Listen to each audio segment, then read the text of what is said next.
Хичээл 5 сэдэв өөрийгөө танилцуулах улс орон болон ажил мэргэжил түүнтэй холбоотой дүрм харилцан яриа дасгал ажил гэрийн даалгавар өгөгдсөн байгаа. Шинэ үгээ хамтдаа дагаад уншаад агараа. Наара улс буюу улс орн. Тэхаммингук бүгд найрамдах Солонгос улс буюу Өмнөд Солонгос. Улс орнуудын хувьд монголоор бичээг байгаа. Яагаад гэхээр туг нь тухайн улсын далбаа байгаа учраас бичээгүй. Тэгэхээр хамтдаа дагаад уншаад агараа. Монгол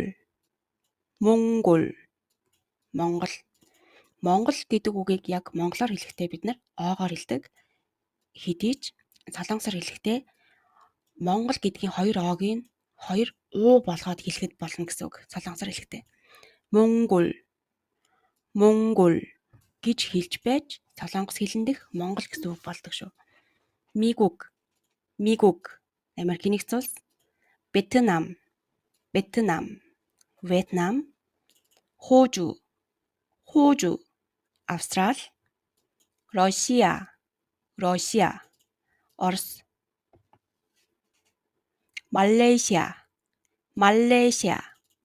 Малайз, Илбон, Япон, Жунгук,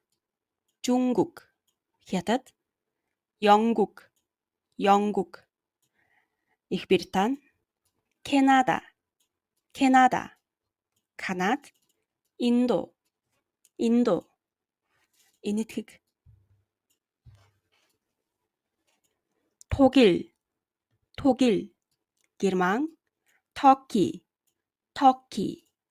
турк, Sweden, Швед, 필리핀, 태국, 타일란드, 싱가포르. Дараагийн шинэ үг нь ажил мэргэжил буюу 직업. 가수, дуучин, 배우, жүжигчин, 간호사, сувилагч, 의사, эмч, 은행원, банкны ажилтан. 은행 гэдэг нь дангаараа банк. Ардаас нь won залгалаа ямар нэгэн байгууллагын ажилтан гэдгээр ордог. 사업가, бизнесмен. 주부, гэрийн эзэгтэй. Ажил мэргэжил дээр яагаад 주부 буюу гэрийн эзэгтэйг оруулсан бэ гэхээр Солонгосын хувьд аж амьдрал дээр нь гэрийн эзэгтэй гэдэг маань ерөөсөө бүтэн цагийн ажил гэж үздэг учраас 주부 гэдгийг ажил мэргэжил дотор оруулсан байдаг.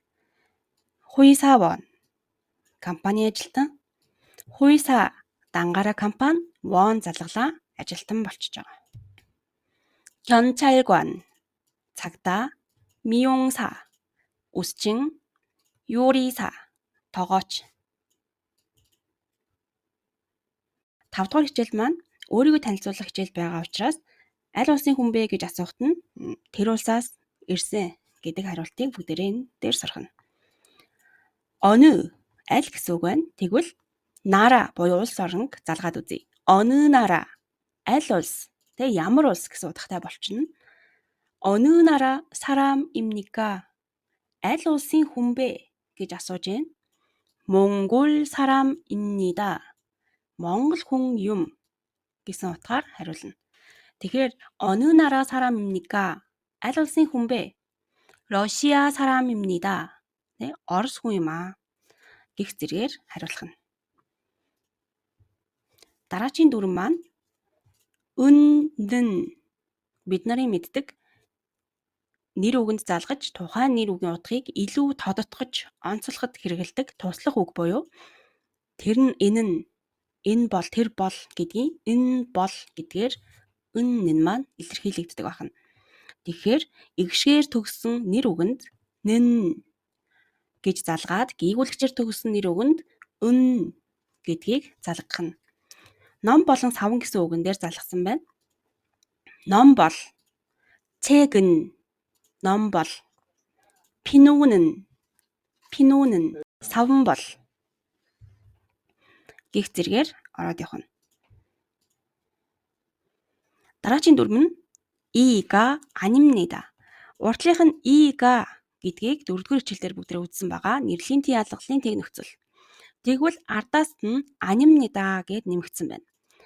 Анимнида гэдэг нь нэр үгтэй хамт хэрэглэгддэг үгүйсгэх утга илэрхийлдэг буюу биш гэсэн утгаар орж байгаа.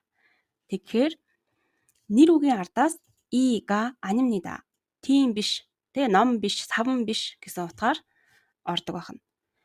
Ном биш гэдэг үгээ солонгосоор харцгаая. Чек гийгүүлэгчээр төгссөн нэр үг байна. Тэгвэл гийгүүлэгчээр төгссөн нэр үгэнд и залгана.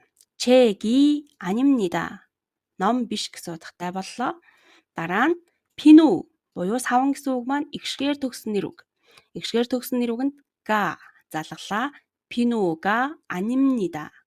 Савн биш гэсэн утгатай өгүүлбэр үүсэж байна. Дараагийн өгүүлбэрийг харъя. Чонын урд талын үдсэн нэн ороод ирлээ. Энэ бол гэсэн утгатайгаа. Чо би гэсэн үг. Чонын би бол 학생 сурагч. Энэ дээр биш гэсэн утгатай дүрм маань орж ирлээ. 저는 학생이 아닙니다. Би бол сурагч биш.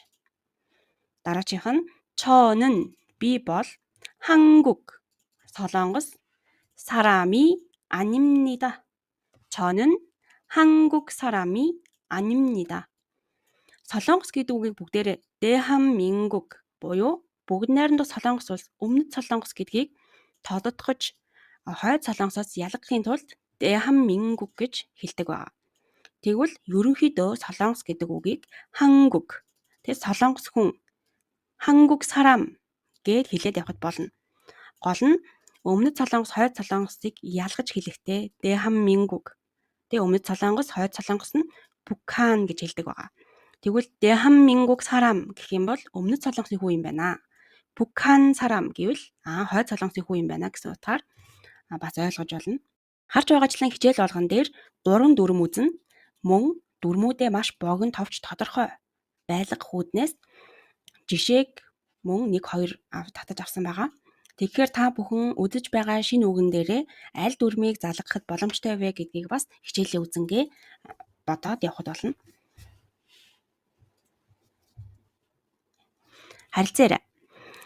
Харилцаа яриаг бүгдээрээ ахаад А, Б буюу админийн дандаа А хэлж явна.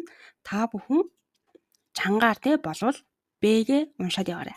эхэлцгээе. А. 안녕하세요. 저는 수아입니다.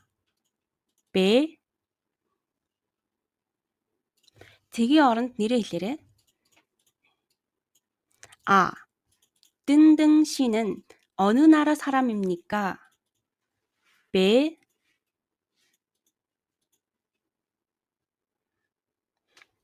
A. 아니요. 저는 회사원이 아닙니다. 학생입니다. харилцан яриан дээрээсээ үзсэн дүрмүүдээ, үзсэн үгнүүдээ хараад нүдлээд яваарай. 5-ын 4 буюу дасгал ажил маань 이가 아닙니다. биш гэсэн нөхцөлийг дараагийн үгнүүдэд залгаж бичих байгаа. бүгдээрээ дасгал ажиллаа хийчгээд ямар утгатай болохыг нь тунгааж нэг үзээрэй. 5-р хичээлийн гэрийн даалгавар нь энэ хичээлийн ажил мэргэжлийн шинэ үгээс гадна нэмээд 10 ажил мэргэжил Google-ээс хайж олж бичих байгаа. Тэгэхээр жигоп буюу ажил мэргэжил гээд шинэ үгнүүдийг оруулсан байгаа. Энэ дээрээс та нарын мэддэг хамгийн түгээмэл байдаг. Үгүй бол яг энэ мэргэжлийг солонгосоор юу гэдгийг болоо гэсэн мэргэжил байх юм бол Google-ээс хайгаад солонгосоор нь олоод бичээрэй. Мэдээж гэрийн даалгавраа бүгдээрээ комент хэсэгт админасаа асуугаад явчихнаа. Зүрэг. 하늘의 별따기. 하늘의 별따기. тэнгэрээс од шүрэх. Тэнгэрээс од шүрэх гэж сонсоход тэнгэрээс бид нар яаж од шүрэх юм бэ те? Маш хэцүү зүйлийг гүйцэлдүүлэхдээ хэрэгэлдэг гэж ойлгож байна. Монгол ардын зүр үгээр тайлбарлавал өвсөн дундаас зүү ирэх гэдэгтэй дүүцүүлж хэрэгжилж болно.